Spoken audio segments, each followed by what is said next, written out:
What's up guys, and welcome back to another video, and this is a gameplay video. Not very often you see one of these from me. So today I'm here to talk to you about mints on the Isle of Armor and Mint Island, including the best way to farm them. So you may or may not know, but in the Isle of Armor there are a lot more useful items you can tend to find scattered around on the floor in those little sparkling spots, and one of those are mints. Now mints were introduced, as I'm sure you're aware, in Generation 8 to allow you to change the nature of your Pokemon to give it some good stats in battle. So the addition in Isle of Armor includes an island just over here in the insular sea called, well, we'll call it Mint Island, and this is an island where you can commonly get a few mint spawns. So we're going to cycle over there from the Tower of Waters here, as you can see, that we flew to, and we're going to check out these spots.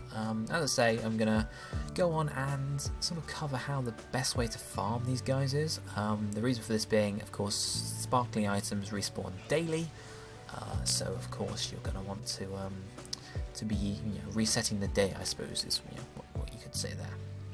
So almost to the island. Watch out for the Sharpedos, as you may be aware. So you can see there's a sparkling spot here already. This is not a mint spot. This is a standard sort of treasure spot. But here we have, so there's one spot here you can see. What we're going to get, we are going to get a sprig of serious mints. There's the first mint spot is here. The second one is here. So this time we've got a wishing piece, but this can spawn mints in. Then another one over here is under the tree, and this is just a dose of energy powder, but again it can be a mint. Further across over to here, past the Executor, we see another spot here, again energy powder, but it can be a mint. And then over here, the last one is a jar of honey, again it can be a mint. So those are the spots there. So there's 1, 2, 3, 4, 5 mint spots. So as I say, you don't always get a mint, sometimes you get a jar of honey, energy powder, wishing piece, stuff like that. So we've collected the mints, and of course now we want to get some more. So of course, as I'm sure you're aware, if you've done any sort of data manipulation in Sword and Shield, there are a couple of different ways to do it. We're going to use the link battle trick first. We'll talk about this in a minute, but the easiest one to do is link battle. So we're going to connect up online, look for a link battle, and then once we connect to someone, we are going to disconnect. Now if you're playing on handheld mode, you would use airplane mode for this, but of course I'm docked, I can't use airplane when I'm docked. But the way to do that is to search for local friends. So once we connect, I will swap out to the home menu and then start searching for some local friends. We are going to do that now. Let's not do that, that's the wrong thing to do. So we're going to search for local users, select that, and you can see it asks us to disconnect. So once that's done, we can then quit out again and back into the game, and you see we connect to someone and we've got communication error has occurred. So now we'll be able to test that this trick is working. So if we go down into the settings menu, scroll on down, date and time, and if we flip that up to 1, we can then see, if we go back in game, we'll get a little black flash, and you can see that indicates that we've successfully done a day reset, and you can see Dens would have shuffled around, so it'd beam over there before, but it's gone now. But you can see the mints have not respawned, so there's no extra sparkling spots there. Now the reason for this being is you need to reset the area. They don't load in automatically like the berry trees do.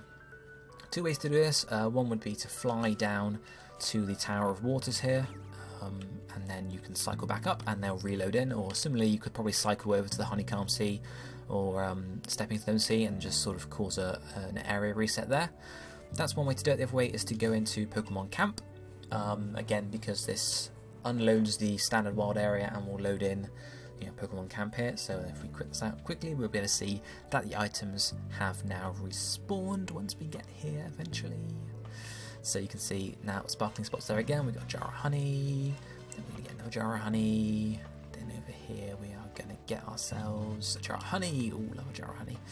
I don't really want honey, I want mints. What are we going to get here? Another jar of honey. So I don't know exactly the spawn rate for the mints, but there we are, we've got them in there. So that's one way to do it. However, going into Pokemon Camp does then break the date skip glitch. So if we go in here and we try and switch over to the 1st of August, you'll be able to see that we do not get any black flash, and you can see there's no items for us to pick up here. Even if we went back into Pokemon Camp, the items wouldn't respawn. So how are we going to fix this? So, as I say, you can do the date skip standard and then fly down to the Tower of Waters and cycle back, and then you have the items, collect the items, do another date skip, fly to the Tower of Waters and back, and that takes just over a minute or so. Of course, longer if you're unlucky and get caught by some of the Sharpedo. But there is a quicker way to do so. So there is another way to do a date skip, and that is to do the good old den skip method. So we're going to throw a wishing piece in this den here. We'll save the adventure. So what we can do is we can do our date skip like so. Invite others, switch back out to system settings, pop over here, date and time, flip this up by 1. So now we'll have done our date skip and we need to go into Pokemon Camp. So the reason this is a quicker way is because we can go into camp quickly here to reset the area. Of course, if we were using the link battle glitch, that would have lost the glitch and we'd have to do it again, which can take a fair while actually to get the link battle off. You have to connect online, and then you have to actually find a battle, which can take up to, 30 seconds to a minute. So what we can do instead is we can activate the glitch, go around, collect our items. Oh, a modest mint, nice, that's some good luck there. Energy powder, and collect our last spot here, serious mint, and then we go back to our den again, and we go back in, we invite others once more. Go back into the date menu here, and we're going to do another skip, which allows us to, to reset the items, and then of course we just have to reset the area by going into Pokemon Camp. So I've, doing this handheld is obviously a bit quicker in terms of getting through the menus, but doing it handheld, it took me about 45 seconds to do this, to do one round, whereas flying to the Tower of Waters and back took me about 1 minute and 5 seconds. So it's shaving off 20 seconds here, so almost a 50% increase in the speed. So this is probably the way to go about it. Brave Mint, nice. As I say, it's taking me a bit longer when I'm playing docked because I don't have the touchscreen, but you'll see a similar increase in terms of, obviously you've got to navigate the same menus to do a date skip. It just means you're having to do this extra menu navigation here in terms of hopping into a den to invite others. So as I say, this is probably the quickest method to go with, and it may even be possible, maybe, to write an Arduino script to do this for you. Arduino isn't the easiest thing to manage in terms of moving in the overworld, so that may be your only issue there, but it may be possible, I'm not entirely sure.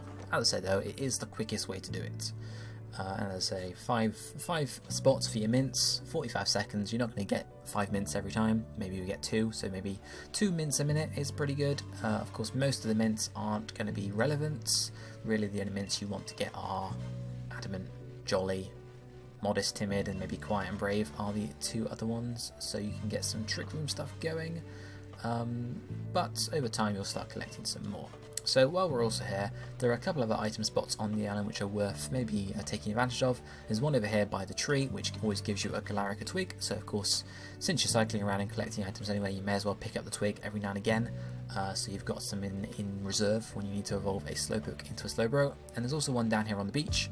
As I say, this is a standard treasure spot, but sometimes you can get a dragon scale from it as well, so you can pop into that every now and again to stack up some dragon scales for when you want to evolve some Seadra into Kingdra. So yeah, that's mint farming for you guys. As I say, maybe 2 mints a minute. Of course, they're not all going to be the ones you want, but it's definitely the quicker way to do it in terms of hopping into the den here and doing a data skip through here, rather than having to fly all the way back to Tower of Waters or similar to do it every time. So it cuts the time down a fair amount, and soon enough you will be swimming in mints, and you won't have to worry about breeding or anything ever. Obviously the only things we can't really manipulate anymore are standard abilities to hidden abilities. We can't make stats 0, whereas we can make them fold with bottle caps, and of course stuff like gender as well, and obviously shininess. So as long as you get your shiny with the right ability and the right gender that you want, you can basically get everything else there, especially with the fact that the mints are now fairly common and you don't have to shell out a load of BP in the Battle Tower. So there is the minting, I guess, the mint farming guide, the minting guide, however you want to say it.